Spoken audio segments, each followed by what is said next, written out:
Boa noite a todos, amém? Que Deus seja conosco, sua graça. Vou pedir você para abrir a palavra de Deus lá em Lucas 24, Evangelho de Lucas. Se alguém do seu lado, ajuda ele aí com a Bíblia, a Escritura. Nosso tema esse mês então é Encontro com Deus. Como temos feito a cada domingo, a cada mês, este mês a gente tem trabalhado o nosso encontro com Deus. Toda pessoa precisa ter um encontro com Deus, e esse encontro precisa ser renovado a cada dia da sua vida, né? Assim como um casamento, uma aliança.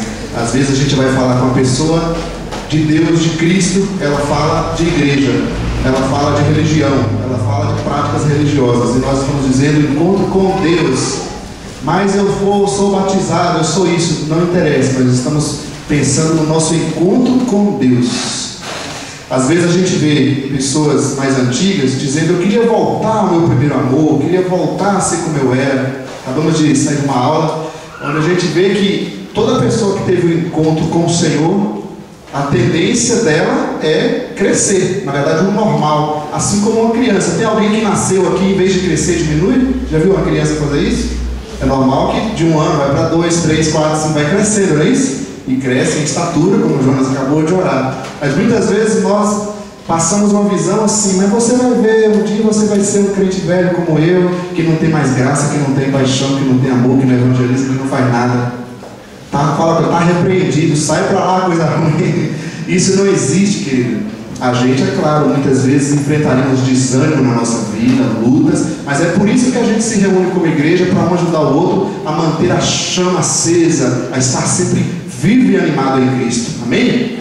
Achou aí Lucas 24? Amém? Vamos ler. É um texto um pouco longo, mas eu quero ler o texto para a gente entender o contexto. Vamos ler do versículo 13 em diante, aqui no caminho de Emaús. Vamos ler o texto já comentando para a gente compreender aqui. Diz assim, o versículo 13 do capítulo 24: naquele mesmo dia, se referindo ao dia da ressurreição, que Jesus deveria ressuscitar, 2 deles estavam indo para um povoado chamado Emaús, a 11 quilômetros de Jerusalém.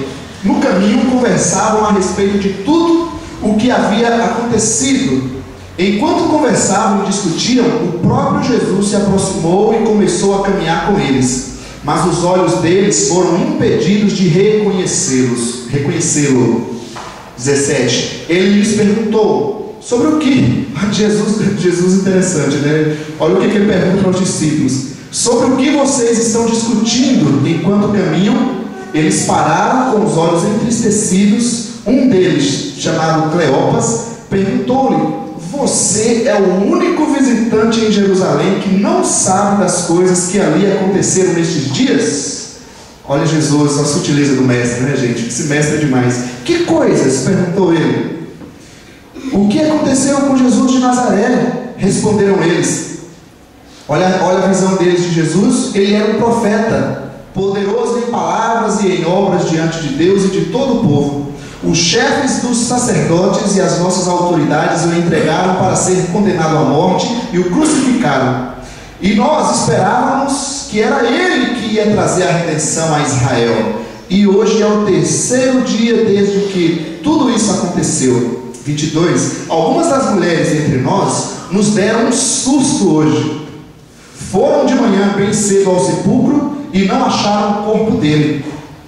Olha a fé dos discípulos, né? Voltaram e nos contaram ter tido uma visão de anjos que disseram que ele está vivo. Alguns dos nossos companheiros foram ao sepulcro e encontraram tudo exatamente como as mulheres tinham dito, mas não o viram. 25.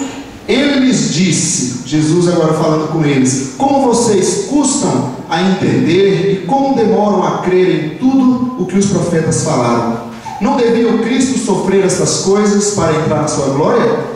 E começando por Moisés e todos os profetas, explicou-lhes o que constava a respeito dele em todas as Escrituras. Ao se aproximarem do povoado para o qual estavam indo, Jesus fez como quem ia mais adiante. Mas eles insistiram muito com ele: fique conosco, pois a noite já vem, o dia já está quase findando. Então ele entrou para ficar com eles. Quando estava à mesa com eles, tomou o pão, deu graças, partiu e o deu a eles. Então os olhos deles foram abertos e o reconheceram, e ele desapareceu da vista deles. Amém? Até aí. Texto muito interessante.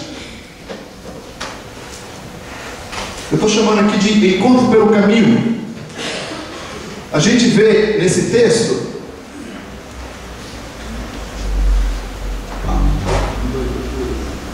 algumas observações aqui no versículo 13, como a gente viu, naquele mesmo dia, se referindo ao dia da ressurreição, ao domingo, o dia que Cristo deveria ter ressuscitado.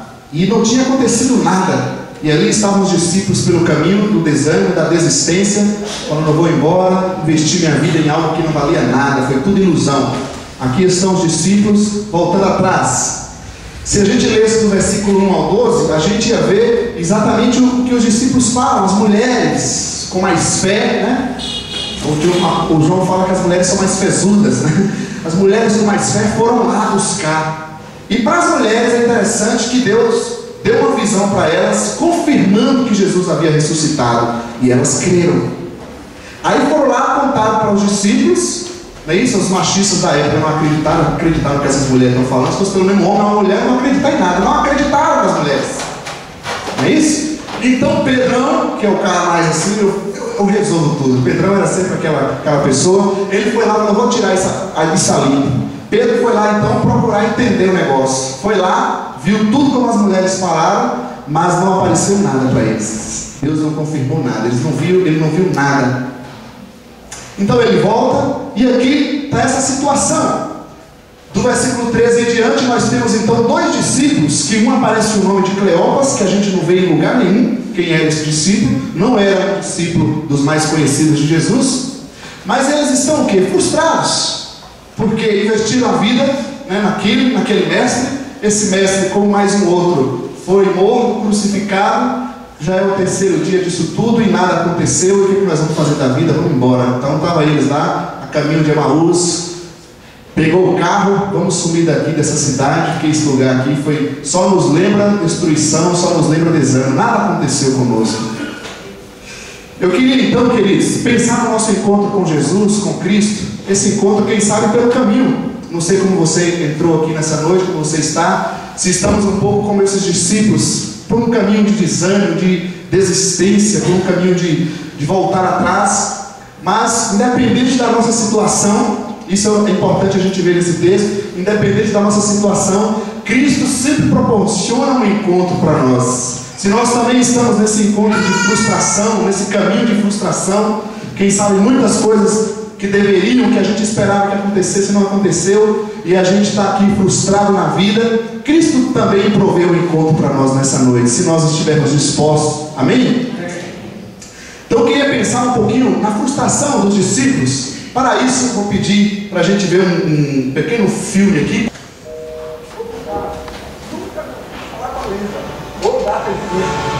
Da hora, hein?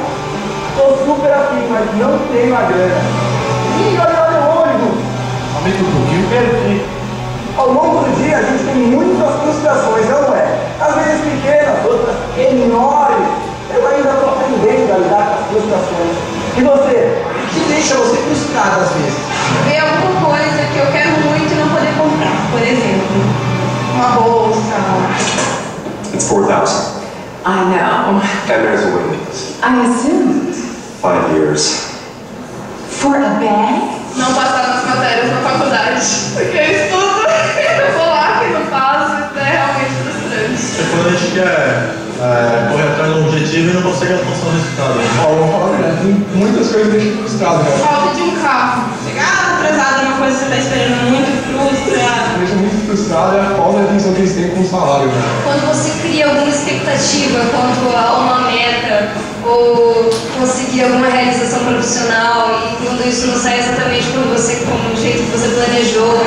Eu fiz tudo o que estava ao meu alcance. É só isso. Uma grande frustração. Para você, às vezes, lutar por uma causa que você acha muito válida, social, e quase nunca ser compreendidas.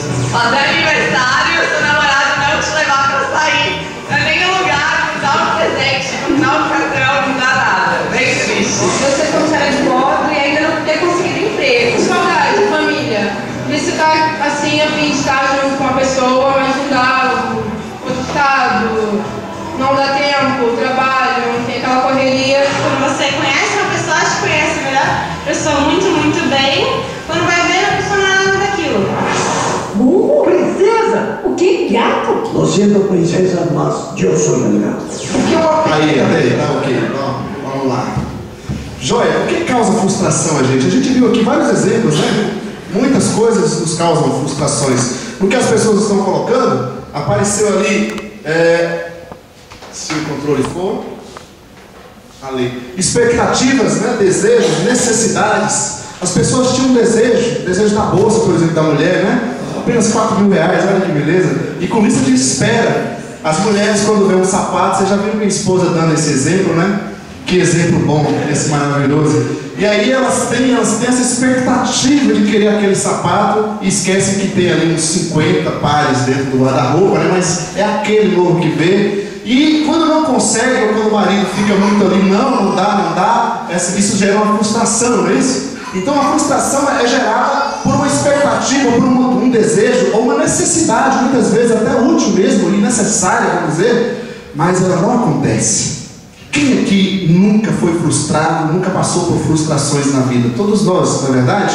Porque o tempo inteiro a gente está necessitando de algo, esperando algo, buscando alguma coisa e muitas vezes, ou na maioria delas, não conseguimos e nos frustramos. Eu tenho aqui uma pirâmide do Maslow, um teórico e também psicólogo, onde ele mostra a hierarquia das necessidades humanas. Ele vai mostrar para a gente que nós temos necessidades fisiológicas, né? Todo mundo, começando aqui na base, todo mundo precisa, né? Ter o que comer, ter o que vestir, ir ao banheiro. Isso são necessidades dos seres humanos. Todo ser humano necessita disso e nós vemos, infelizmente, muitos seres humanos, nossos irmãos em criação, que não têm nem essas necessidades supridas. Quando essas necessidades não são supridas, nós andamos frustrados. Mas quando nós já temos essas aqui da pirâmide base suprida, ele diz que a gente vai então buscar um outro tipo de expectativa, aqui, de necessidade. A segurança do corpo, segurança do trabalho, de recurso, da família. Então se a pessoa já tem todas as necessidades fisiológicas supridas, ele vai buscar então segurança. Isso aqui já não satisfaz ele mais. Ele quer então a segurança. Quando a segurança ele já consegue, o ser humano é sempre assim, né? Ele vai então querer amor, relacionamento, ele quer então encontrar namoradinha, ele já tem a segurança, ele agora quer encontrar uma namorada, quer fazer família, amizades, ele quer ter relacionamentos. Quando ele está aqui, já supriu essas necessidades, ele então quer também a autoestima, confiança, conquista, respeito dos outros. Por exemplo, você já viu um casal, quando ele começa, está aqui nessa terceira base da pirâmide, ele, no início, ele pode até ficar sozinho, mas com o tempo, só o casal ficar sozinho não resolve. Ele vai procurar amizade com outro casal para fazer relacionamento, buscar também a autoestima. Quando ele encontra, então, aqui as necessidades da autoestima, ele parte para a realização pessoal. Você já tem tudo aqui? Tem dinheiro, tem segurança no trabalho, as necessidades fisiológicas, uma família maravilhosa. O que ele precisa? Realização. Ele quer apenas se sentir realizado. Você vê aquela pessoa tem milhões, então ele doa milhões para outras pessoas para se sentir realizado. O Maslow então mostra para a gente aqui, né, as necessidades humanas. E de fato nós temos todas essas necessidades. Às vezes estamos aqui buscando a realização pessoal, queremos às vezes a autoestima, né, o reconhecimento. Às vezes estamos em busca de um amor, de um relacionamento, da segurança, as necessidades fisiológicas. E quando não a conseguimos, o que acontece conosco? Nos frustramos. Você está frustrado hoje? Aí, se isso é o que causa a frustração, e o que a frustração causa? Vamos então enxergar aqui. Se a frustração é causada por expectativas não realizadas, o que a frustração causa, gera, produz em nós? Primeira coisa que a gente queria ver, também no Maslow, que a frustração causa em nós fuga. Uma pessoa frustrada, por exemplo, no casamento, na família, aquele que não tem Deus principalmente, é normal que ele vai buscar refúgio aonde? Lá no boteco com os amigos, né? Isso vou encher a cara e vou apagar as mágoas daqui nesse dia, não é assim? E os discípulos, a gente olhando um pouco para o texto, é interessante que os discípulos estavam fazendo o que, irmãos? Indo embora. Eles não queriam mais saber de Jerusalém. Eles queriam fuga daquele lugar. Estavam frustrados, então eles, perto que a gente quer, esse lugar não me pertence mais. Eles queriam sair daquele lugar. A frustração gera em nós essa fuga. Quando você se frustra num trabalho, num relacionamento, em algum lugar, a tendência do ser humano é querer sair daquele lugar, é a fuga. Uma outra coisa que a frustração causa em nós, ele chama de compensação. Por exemplo, na fuga, a gente vê a questão da dependência química, como tem sido um estrago tão forte no nosso país. Mas a outra causa é a compensação. Se a pessoa, então, não consegue a segurança no trabalho, tem muito dinheiro, você já viu aquela pessoa que é pobre, mas se faz de rico, né? Já quando eu não consigo a necessidade que eu quero, ter muito dinheiro, então eu me faço disso, eu compenso com uma outra coisa. Eu coloco algo no lugar para tentar me compensar. É igual aqueles cristãos que fazem o jejum de massa, de carne. Não vou comer carne por 30 dias, mas em compensação ele come massa por 3 vezes ou 10 vezes mais. Ele compensa aquilo que ele tirou. Os discípulos, lá não deu certo em Jerusalém, o que eles foram fazer? Vamos ver outra coisa para a nossa vida. Estavam tentando aqui nesse caminho compensar uma frustração na vida deles. Tentamos a vida aqui em Jerusalém com esse mestre, não deu certo. Vamos procurar um outro mestre. Quem sabe tem um outro mestre aí que não vai morrer como esse. Os irmãos estão com a cara de frustrados. Calma, irmãos. Fica tranquilo que Deus é conosco. O Reginaldo leu, eleva os meus olhos. Fica calma, tá? Mas a frustração pode nos levar a buscar compensação. Compensar algo que nós não conseguimos. Compensamos com uma outra coisa. Às vezes, por exemplo, dentro de casa a família não está muito bem, a tendência nossa é se jogar no trabalho, se matar no trabalho, compensando ali para não ficar dentro de casa. Está errado, não é isso? Outra coisa que a frustração causa, a apatia. O que é apatia? Acaba o ânimo, né? Louvado seja aqui. A pessoa faz, mas não faz, né? Está assim, né? Não tem força nenhuma, impressionante. É muito bom a gente ver, né? Pega aqui pra mim, quando a mãe manda pro filho, pega aquele negócio pra mim, ele vai lá e pega, né? Não é assim? A pessoa é apática, ele faz parecendo que tá... Nunca vi. Os discípulos, a mesma coisa, estão aqui pelo caminho, fazendo o quê? Eu fico imaginando se eles estavam indo pelo caminho ou o caminho estava levando eles. Estavam os discípulos andando. Agindo, arrastando os pés assim, né? Rapaz, que besteira que nós fizemos. Ficamos 3 anos com aquele cara lá, com aquele mestre. Olha o que aconteceu agora, morreu. E o que nós fizemos, Jonas? Pode imaginar os discípulos ali? Acabou nossa vida, gastando nosso tempo à toa. E aí a pessoa se torna apática. É aquele funcionário que está lá, está fazendo tipo assim. O patrão nunca gosta. Só não demite porque não pode. O cara não produz mais nada, perdeu o ano. É aquele casamento que está lá, mas não sai nada também, aquela coisa, ninguém conversa com ninguém, apático. A frustração também causa em nós a apatia. Não é a fuga agora, ele até não fugiu, mas ele ficou lá, ficou apagado. Outra coisa que a frustração causa em nós, ela causa até agressão. Você já viu a pessoa frustrada, por exemplo, está no trabalho? Ele está no trabalho, não está gostando das coisas que não estão acontecendo, e ali ele não consegue falar, em vez de falar com a pessoa, o tempo vai passando, até chegar um dia que vai acontecer, a bomba está lá dentro, e ele xinga todo mundo, e todo mundo olha, o que aconteceu com o Marcelinho? Rapaz de paz, sempre tranquilo, funcionário excelente, o que aconteceu? Uma frustração lá dentro, que não foi trabalhada, e gerou nele uma agressão. Os discípulos, como é que os discípulos responderam para Jesus? Só você que não sabe? Será que você é o único morador dessa região que não sabe do que está acontecendo? Vocês são os únicos. Eu encontrei aqui neles um pouco assim, né, de ironia, até de agressão. Então, se a frustração é causada por expectativas não realizadas, a frustração causa em nós fuga. Muitas vezes é só ter um problema, assim como o controle não quer ir. Eu estou frustrado agora com o controle. Então, a frustração, queridos, causa em nós a fuga, onde a pessoa tem um problema, você vê pessoas pulando de lá para cá, né? Muitas vezes é necessário sim mudar de trabalho, claro, mas nós estamos falando aqui de situações quando você se frustra e você parte para uma outra sem resolver a vida, não é isso? Parte para as drogas, a bebida, enfim, vai buscar em fugas a compensação, tentar compensar coisas com uma outra coisa. A compensação, a apatia eu acho que é o mais terrível, né? Onde a gente continua, mas fica aquele negócio sem vida, né? E aquilo vai sendo empurrado, e a gente não anda, não sai do lugar, e até chegar ao ponto da agressão. Então, as frustrações, elas precisam ser trabalhadas para que a gente não seja afetado por elas, e essas reações terríveis não cheguem em nós.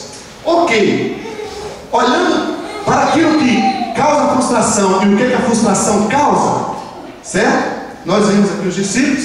Eu queria olhar com vocês como Jesus procurou então motivar os discípulos. Para falar um pouco da motivação, Jesus, eu entendo que ele apontou algumas expectativas erradas na vida dos discípulos. Eu estava lendo alguns textos, alguns artigos, e se fala muito dessa nossa geração pós-moderna como uma geração mimada.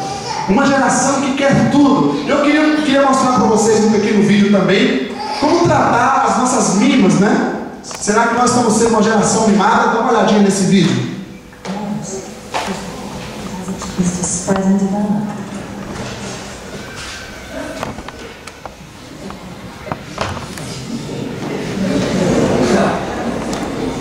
Deixa no controle do cabo.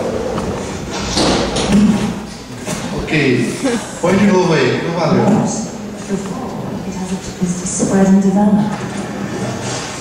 Tá sem áudio. Aí, uma boa tática para as mães aí, tá? Ok. Pode passar, falhou aí. Olha, procure na internet para você ver sobre geração mimada. Eu encontrei aqui um artigo. Eu vou colocar aqui, a bibliografia está num lugar apagado aqui. Então, esse artigo mostrando um pouco da personalidade mimada. Uma geração mimada, ela quer a coisa do jeito dela. Já viu aquele filho? É do meu jeito! E muitas vezes os pais, nós vamos remodelando tudo para ficar mimando as coisas das pessoas. E nem tudo na vida vai ser do jeito que a gente quer. Se brincar, 70% é tudo de forma diferente. E as pesquisas mostram que essa geração nossa, da forma que a gente está vivendo, com entretenimento, tendo tudo, que a gente está ficando mimado.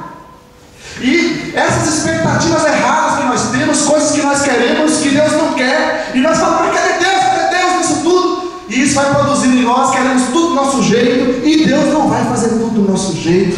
Isso vai gerando em nós frustrações. Outra coisa, é uma geração que não aceita críticas.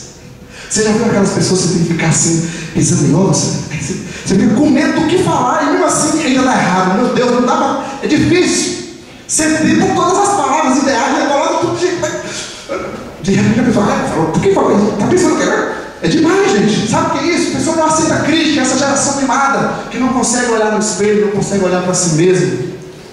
Uma outra coisa, uma geração sem limites.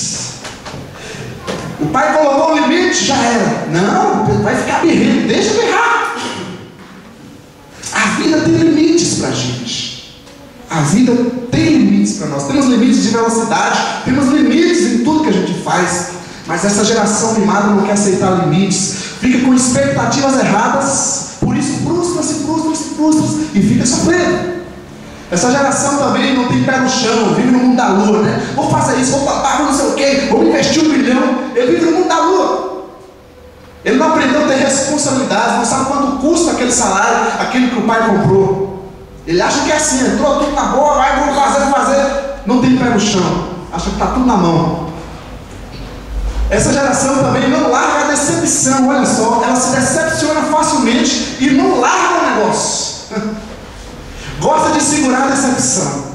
É uma geração mimada. Uma outra coisa, uma geração manipuladora. Se diz sensível, mas na verdade quer manipular todo mundo para conseguir o que quer. Minha vontade é essa, então faz todo jeitinho. Se eu falei que a Zalita não deu jeito, aí ela finge que concorda, eu finge que concordo com ela. Ela falou que não, tá bom. Aí eu chego lá na Miriam, é o seguinte, você não podia. Aí eu vou todo mundo para fazer aquilo que eu quero, manipulando as pessoas para tentar. Já viu aquele filho que chega no pai, o pai fala não. O que ele faz? Ele corre lá, mãe, então, não fala nada. É isso aí, a manipulação para atingir o seu desejo, que muitas vezes não é a vontade de Deus, e é não mesmo pronto, mas ela não aceita não. Uma geração mimada. Outra coisa, uma geração inflexível, as coisas têm que ser sempre daquele jeito, se mudar, ele se perde. Outra coisa, essa geração quer ser o centro da atenção. Imagina, gente, nós como cristãos querendo seguir Jesus, quando nós estamos querendo ser o centro da atenção e não deixar Cristo ser o centro da nossa vida, o que acontece com a nossa vida? Ela desestrutura. Então a gente está se frustrando, diz não aconteceu aquilo, não aconteceu. Na verdade não é que não aconteceu, é que nós colocamos um monte de expectativas erradas como centro da nossa vida, querendo ser o centro das coisas, tirando Cristo do centro da nossa vida, e obviamente só vai ficar problema se nós estamos no centro. E aí a gente fala, cadê Deus? Né? São os discípulos aqui, frustrados pelo caminho. Nós vamos chegar como Jesus buscou motivar esses discípulos. Muitas expectativas que nós criamos são expectativas erradas, das nossos mimos, dessa cultura que nós estamos recebendo, que não é aquilo que a palavra nos mostra. Também essa geração vive de expectativas, ou seja, vive no futuro. Eu vou fazer isso, eu vou fazer aquilo. Às vezes até as nossas músicas, eu entendo o que a poesia quer dizer, a gente cantou, né? Te adorarei. É sempre assim no futuro, eu vou fazer isso. Aí a gente pergunta, quando você vai fazer de fato? Né? A gente sempre está falando, vou fazer. E quando vai começar? Vamos começar. É uma geração também que vive falando que vai fazer, mas nunca faz. Só que vai chegar a hora que não tem mais jeito. Uma outra característica dessa geração mimada é que a sua situação sempre é a pior de todo mundo. Quem aqui não tem problema? Tem alguém? Levanta a mão. Deixa eu ver se tem algum anjo aqui. Ela acha que sempre o problema dela é o pior do mundo. E aí, para contar, não, porque o meu, aí eu estou ouvindo, não consegue ouvir ninguém, mas porque o meu? Gente, sendo bem sincero, nós sabemos muito bem que por maior dificuldade, por maior problema que eu e você tenha, infelizmente, isso não é bom, né? Mas infelizmente, tem tantas outras pessoas com problemas muito maiores, não é verdade? Então, quando a gente tem uma visão mais ampla, a gente enxerga melhor. Se você agir como essa geração animada que vê que sua situação é a pior de todo mundo, você vai sofrer mais. Quando você tem uma visão mais ampla, você enxerga o mundo, enxerga as pessoas, você vai ver Deus na sua vida muito mais fácil. Você vai conseguir enfrentar as frustrações que a vida nos traz, porque ela traz de fato. Agora, eu não posso viver com essas expectativas erradas. E os discípulos? Olha, coloquei dois textos aqui. 1 Timóteo 6,8. Tendo o que comer e com o que vestir, estejamos satisfeitos. A orientação bíblica não está dizendo que você não deva lutar, melhorar, conseguir mais, mas está dizendo que nós tendo o que comer, o que vestir, nós deveríamos nos sentir satisfeitos, porque já temos Jesus, tendo o que comer, o que vestir, nesse mundo eu não preciso de mais nada. Essa geração mimada não se encaixa aqui, né? Outra coisa, Deus pôs no coração do homem um anseio pela eternidade. Eclesiastes 3,11. Esse texto é fantástico. Isso significa o quê? Que você pode conseguir todo o dinheiro do mundo, todas as casas do mundo, o melhor trabalho do mundo, todas as necessidades fisiológicas sendo feitas direitinho, bonitinho, que você não vai ser feliz, que você não vai ser completo, porque existe dentro de você um anseio que o Criador teu e meu colocou dentro de você. É um anseio por Deus. Toda vez que a gente está se sentindo vazio, sabe o que é? não é falta no trabalho, não é a vida familiar que está em falta, não é a dificuldade na comida. Na verdade, aquele vazio é esse anseio de Deus que está dentro de nós. E em vez de a gente correr e saciar lá em Deus, sabe o que a gente faz? Eu preciso de uma nova bolsa. Eu preciso de um novo sapato. Eu preciso comer um pouco, vamos sair comer. Eu preciso comprar um CD, enfim, eu preciso viajar. Na verdade, esse anseio, esse vazio que está lá dentro, é o vazio de Deus. E quem colocou foi o Criador. Vai brigar com Ele para lá, não tenho nada com isso. Ele colocou dentro de nós esse anseio. Você e eu vamos estar sempre sedentos. E a gente se frustra porque a gente está buscando preencher esse vazio interior em coisas, em status, em trabalhos, na vida aqui no mundo, e não na presença do Criador. Os discípulos tiveram duas frustrações. Eles queriam que o Cristo libertasse Israel de Roma, e isso não aconteceu. Os discípulos também esperavam que Jesus ressuscitasse, saiu do túmulo, e até aquele momento não tinha acontecido, pelo menos na cabeça deles. Na vida vai sempre acontecer coisas que nós não esperamos, e vai sempre acontecer, sempre não vai acontecer as coisas que nós esperamos. Acontecem coisas que nós não queremos, e as coisas que queremos muitas vezes não acontecem. E a tendência disso é nos frustrar, tanto na vida cristã, tanto em tudo. E o que está complicado aqui, gente? Entre frustração e motivação, onde nós estamos buscando ser motivados? Aqui eu acho que é um elo para a gente pensar. Está errado as necessidades que a gente viu ali? Não, de forma alguma. Todos nós precisamos. No entanto, mesmo que você tenha aquela pirâmide toda saciada, toda realizada, você não vai ser completo. Você já viu ricos se suicidando, matando? Famílias riquíssimas que se matam, que suicidam, assassinados dentro de casa. Por quê? Não tem todo o dinheiro do mundo, é tudo que eu e você quer. Se eu tivesse o dinheiro daquele empresário, mas foi morto pela mulher dentro de casa. Mas não tinha tudo. Está percebendo? Que não são essas coisas que vão nos preencher e nos suprir completamente. Você pode ter todas elas, e tomara que tenha. Agora, mesmo tendo todas essas coisas, sua alma vai continuar vazia, vai continuar tendo um anseio por Deus constantemente. Mesmo que nós nos entregamos ao Senhor, voltamos a ter uma vida com Deus, esse anseio vai continuar dentro de nós. Esquisito é quando não há esse anseio, essa sede dentro de nós. Aí então, irmãos, eu queria olhar um pouquinho mais profundo nessa caminhada aqui com os discípulos. Jesus então está ali com esses dois discípulos frustrados. O que tem nos causado frustração? O que a frustração tem causado em nós? Quais as expectativas que temos tido? Será que temos colocado também expectativas erradas na nossa vida? Olhando então para Jesus com esses discípulos, com esses dois discípulos aqui, eu queria focar um pouquinho mais na conversa de Jesus com esses dois discípulos. Como Jesus buscou motivar os discípulos, porque eles estavam frustrados.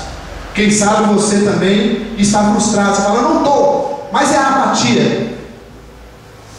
Aquele serviço que você faz, seja na sua vida secular, na família ou dentro da igreja, assim, né?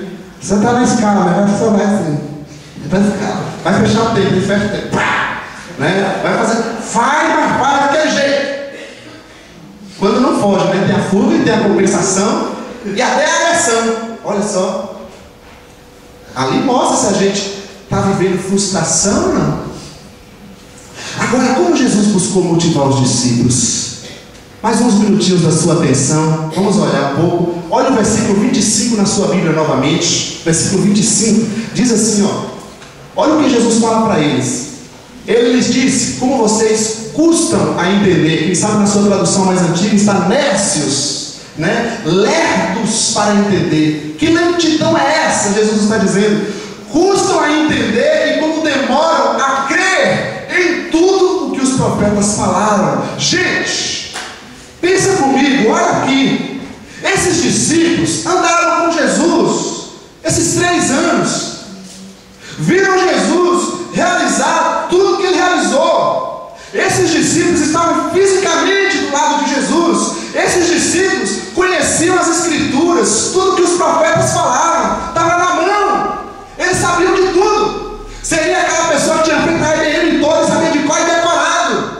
No entanto, Jesus diz para eles: como vocês custam a entender, como demoram a crer. Tem gente que faz o estudo, falando da IBM agora, eu acho que está fazendo só porque a gente está pedindo, mas ele não quer fazer, não faça.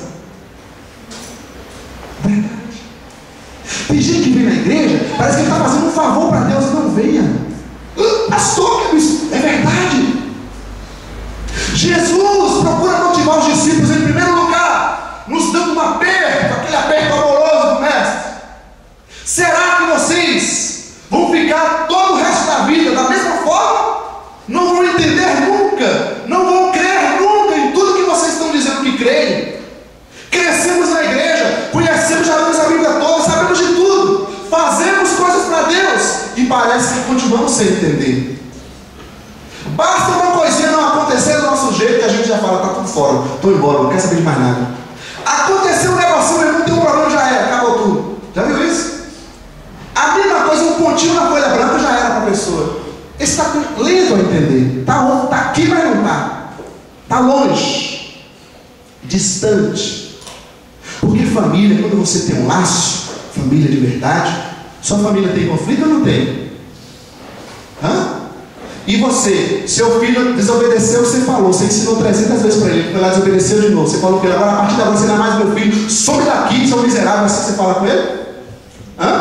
Não, sabe por quê? Porque essa é a família. Você tem uma aliança com ele, ele sai de dentro de você. Tem amor. Quando a gente tem um encontro verdadeiro com Cristo, amados, pode chover canivete, pode vir o inferno na nossa frente, pode vir o diabo, pode vir o que for, que nada mexe com a nossa estrutura. Quando a gente tem um encontro verdadeiro com Cristo, é como uma construção que está focada numa rocha de ouro, que nada muda. Pode vir gente falar mal de você, pode vir gente mexer com você, pode te cutucar, pode te amaldiçoar, pode fazer o que for, que nada é afetado, nada pode afetar minha relação com o Mestre. Isso é um encontro verdadeiro com Cristo. Aquilo que lê pode não ser como você, que lê tanto, mas aquilo que lê penetra no coração. Aquilo que eu tenho aprendido nos poucos anos de conversão pode não ser como você, que tem 300 anos, mas aquele pouco de ano tem entrado no coração, tem entrado na mente, tem feito efeito. Não adianta passar todos os anos e não aceitar, não entender, não abrir o coração para Deus. Um verdadeiro encontro com Deus não é abalado por qualquer coisa. Perdeu o emprego, Deus não presta. O irmão lá falou um negócio lá que eu não gostei, trocou de igreja. Esse monte de gente, vou falar para você, precisa se converter. A gente precisa falar o evangelho puro. Quer sair? Pula fora, vá para onde você quiser, procure religião. Mas nós queremos mostrar Deus, Jesus, porque é Jesus que cura, é Jesus que salva, é Jesus que restaura, e só Jesus nos dá vida eterna. Você pode até encontrar cura por aí, vai à vontade. Agora, vida eterna é só em Jesus, meu querido. Me desculpe, só em Jesus. O que está acontecendo, amados, é que o nosso encontro com Deus ou não foi tão firme, ou ele era firme e deixou de ser firme. A gente precisa encontrar uma causa, como o Jonas falou no início. Tem uma causa, tudo tem que ter uma causa.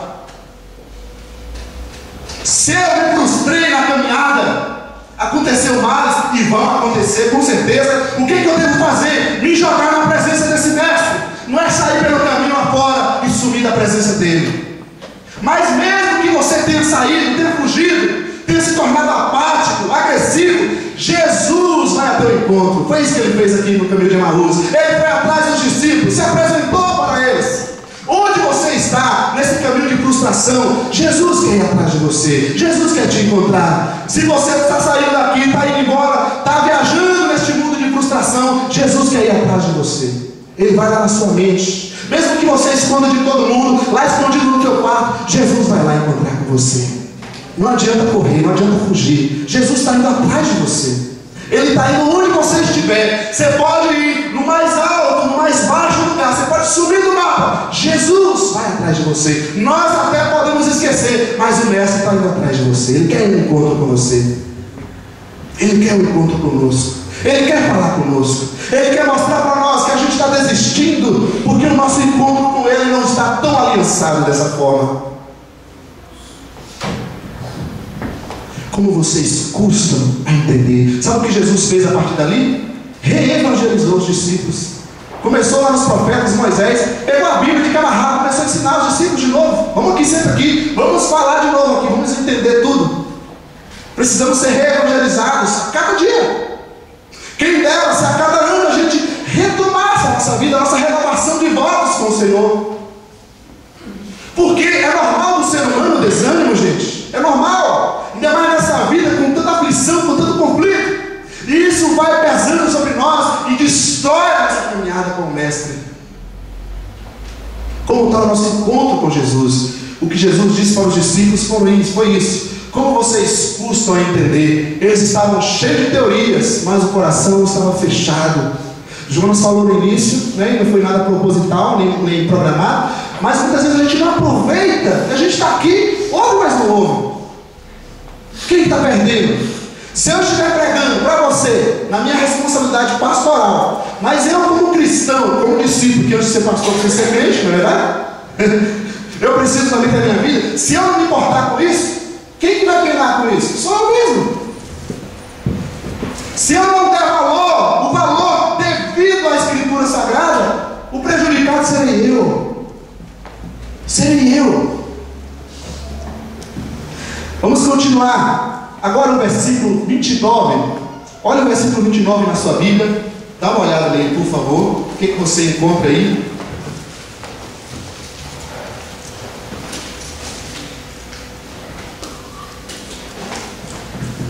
Fechou aí? Diz assim, ó.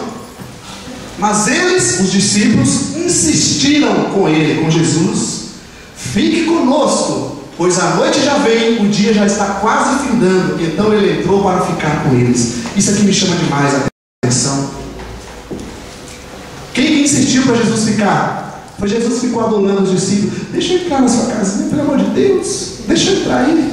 Deixa eu entrar no seu coração, por favor. Olha, eu morri por você. Você não sabe o valor. Não. Jesus não mimou ninguém assim. Isso aqui me chama atenção demais, gente. Olha, Jesus foi ao encontro deles, isso é uma verdade. E ele vai. Você pode tentar fugir do Senhor, que ele vai ao teu encontro. Onde você estiver, ele vai ao teu encontro. Agora, o que ele faz aqui? Uma segunda parte. Ele apresentou tudo, reevangelizou os discípulos, do início do Moisés aos profetas, e fez o quê? Estava chegando o fim da caminhada, eles iam parar ali, Jesus continuou. Os discípulos, Os discípulos ficaram desesperados. Espera aí, mestre, o que o Senhor falou é muito forte. Espera aí, fica um pouquinho mais com a gente. Afinal já é de noite, né? Você vai para onde? Os discípulos foram mexidos com aquilo que Jesus falou. Chamou a atenção deles, criou interesse neles. E para mim, eu fico vendo que Jesus, ele sempre faz isso conosco. Ele vai nos provando. Ele vai vendo se a gente realmente está com interesse. Jesus viu que eles estavam frustrados e ele foi até o encontro deles. Mas agora ele deixou que eles tomassem uma atitude de querer ou não. Jesus não insistiu com eles. Jesus passou, se apresentou, explicou todo o evangelho, mas só ficou porque eles insistiram. Deixa eu falar uma coisa para você. Nós só vamos crescer. Jesus vai ao teu encontro. Independente da luta, da dificuldade, do problema que você tiver, você pode ter certeza que Jesus vai. Ele vai. Você pode ir no lugar que for, subir para o lugar que for, que ele vai se apresentar a você. Ele vai fazer o impossível para estar do teu lado. Agora, em segundo lugar, ele vai esperar de você uma atitude. Você só vai crescer se você realmente tiver um desejo no coração. E Jesus sabe muito bem que ele conhece. Nós tentamos, aparentemente fazer, mas Jesus conhece o nosso coração, não a nossa aparência. Por isso, muitas vezes, parece que a gente passa o tempo e não muda. A gente vê fisicamente, mas Jesus vê o interior. Ele vê que nós, lá no fundo, não temos interesse. Por isso a gente não insiste com ele para ficar. A gente não insiste para ler a palavra com ele dentro de casa, em estar se relacionando com ele. A gente não insiste com Ele para mexer com a nossa vida, para que a palavra que nós ouvimos e lemos possa mudar a nossa vida. Nós não insistimos com Ele para dizer: Senhor, eis-me aqui, faça a Tua vontade na minha vida. Nós não insistimos com Ele por isso. Apenas queremos aquelas expectativas, muitas vezes erradas, mimadas. Não insistimos com Ele para fazer a vontade dEle na nossa vida. Dizer para Ele: Senhor, faça apenas a Tua vontade. Se tem algo fora da Tua vontade na minha vida, tira. Uma vez eu falei com um amigo, com um cristão, e ele estava reclamando que o trabalho dele estava prejudicando a vida dele com Deus. Eu não vou falar qual era, mas eu muito empolgado falei com ele: se o teu trabalho está te atrapalhando, então saia dele, que Deus vai abrir outra porta. Ele: não! Então tá bom, você é o dono da sua vida, segue a sua vida. Não é isso? Tem coisas na vida que só vão acontecer se você querer. Jesus vai ficar sempre ali do seu lado, a palavra sempre do seu lado, o Espírito Santo do seu lado. O perdão de Deus só vai acontecer se você dizer: Senhor, eu quero. Eu quero. Senão, mas ele não faz nada. Ele já fez, ele foi ao teu encontro. Ele foi ao nosso encontro. Ele nos buscou, ele nos perdoou, ele proveu tudo. Mas ele não vai empurrar a goela abaixo dentro de nossa boca. Ele mostra aquela mesa saborosa para nós. E nós podemos dizer se nós queremos ou não queremos. Amém, gente?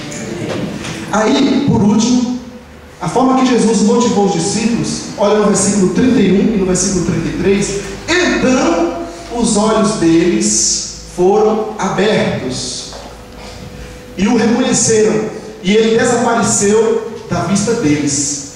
Levantaram-se, no versículo 33, e voltaram imediatamente para Jerusalém. E a minha pergunta é: por que Jesus não se revelou desde o início aos discípulos? Não seria mais fácil? Por que ele logo não revelou para eles? Olha, eu estou aqui, eu sou vivo mesmo, prova aqui que você vê. Não. Jesus deixou a caminhada acontecer. Ele primeiro, ouve dos discípulos, e ali mostra para eles que vocês estão lentos para entender. Vocês estão aqui há tanto tempo, mas ainda não se entregaram a mim, ainda não aceitaram o meu evangelho. Aí depois Jesus testa o interesse deles, e só agora, vendo que eles insistiam por aquilo, Jesus então vai e abre o entendimento deles. Sabe por que a gente não está tendo os olhos abertos, não está sendo tocado por Deus? Porque Deus não vai desperdiçar energia com quem não quer. Ele não vai desperdiçar água com quem não está com sede. Você acha que o sangue, a obra que Deus fez, é pequena? É tão valiosa, tão sagrada, tão poderosa. Ele não vai jogar fora se a gente não quer. Ele quer dar para todos, porque Ele morreu por todos. Mas a todos que dizem eu quero. Por que Jesus não revelou logo para os discípulos, queridos? A gente não fica com esse anseio: Senhor, faça isso, mostra para eles, ajuda eles. Ele ajudou, mas revelar a eles não. Se a gente tem tido uma visão muito pequena, se a gente tem sido pouco tocado por Deus, não é porque Deus não tem vindo a nós. Não pense isso. É porque a gente não está sendo tocado por Ele, não está criando interesse por Ele, e Ele não vai gastar energia à toa. Pode ter certeza disso. Quando você chegar perto de Jesus, seja o seguinte: eu quero, agora vai começar a falar e vai dizer para você assim: e eu? Qual é o teu verdadeiro interesse? Qual é o teu verdadeiro interesse? O que você quer comigo? É o seguinte: eu tenho o mundo inteiro para salvar, eu tenho milhões de pessoas por este mundo, que eu morri por elas, dei o meu próprio sangue, o meu próprio corpo. Meu tempo é muito curto, porque o maligno, o adversário, o anjo caído, está pelo mundo solto, querendo destruir as pessoas. Meu tempo é muito precioso. Eu tenho alguns discípulos do mundo que estão me ajudando nessa obra. Se você realmente tem um interesse comigo, fala logo abertamente, vamos tratar isso e vamos nessa obra, essa obra é muito valiosa. Agora, se você não quer, eu vou continuar orando por você. Aí, meu querido, cabe a nós o encontro pelo caminho. Como está a nossa vida? Como está o nosso coração? Podemos abrir as nossas vidas para Deus nessa noite, sim ou não? Feche os teus olhos onde você está. Se pudermos cantar um trecho do louvor que cantamos e orarmos ao Senhor. Nós vimos aqui dois discípulos frustrados. As frustrações são geradas de expectativas não alcançadas. Essas frustrações causam em nós, muitas vezes, fugas, apatias, compensações, agressividades. E Jesus quer nos motivar, mas motivar da forma correta. E nós vimos que Jesus foi atrás dos discípulos, independente da sua situação, do seu desânimo, da sua frustração, da sua fuga. Jesus está indo atrás de você, Ele quer você. Só que Ele não vai fazer as coisas que você não quer. E aí é o coração, amado. É o coração. Cabe a mim e cabe a você. Eu não posso fazer isso por você e nem você pode fazer isso por mim. É individual. Esposa não pode fazer por esposa, só o violão mesmo, tá? Vamos cantar sobre as águas? Enquanto você fica aí com o teu coração, vamos, por que fazemos isso? Para a gente poder levar o nosso coração um pouco a Deus. Basta.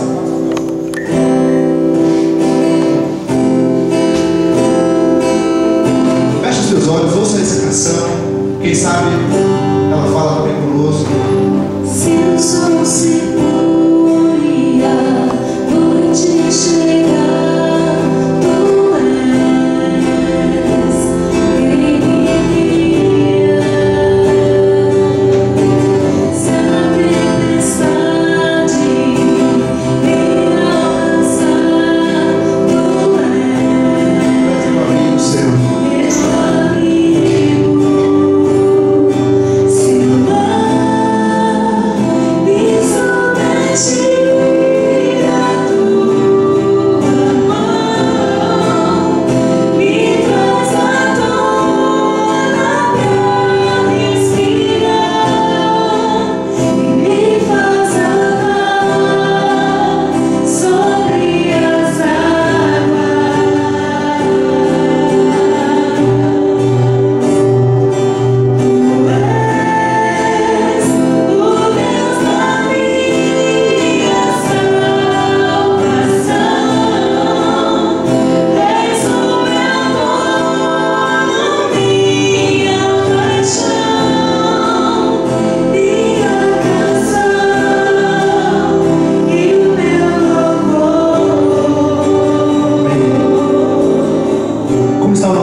Nessa vida pelo caminho, quantas frustrações a gente tem enfrentado e como temos buscado ser motivados, nos renovar. Será que temos buscado ser motivados em coisas, em objetos, em conquistas meramente terrenas, ou realmente temos colocado nosso coração completamente nas mãos do Senhor? Se você quer orar comigo, peço você a se colocar em pé, colocar a sua vida diante de Deus. Queremos ser como essas pessoas que insistiram para Jesus ficar. Qual é a tua posição nessa noite? É de alguém que insiste para Jesus se revelar, que insiste para Jesus abrir sua mente, que insiste para Jesus estar com você, independente da circunstância. A sua insistência é para que Cristo esteja do seu lado. Como está a nossa vida diante de Deus? Se você quer orar de verdade conosco, vamos orar juntos nesse sentido. Colocar as nossas frustrações nessa vida diante do Senhor e saber que nada nessa vida, por mais conquistas que nós tenhamos nessa vida, só há algo que pode nos preencher completamente, que é a presença do Senhor do nosso lado.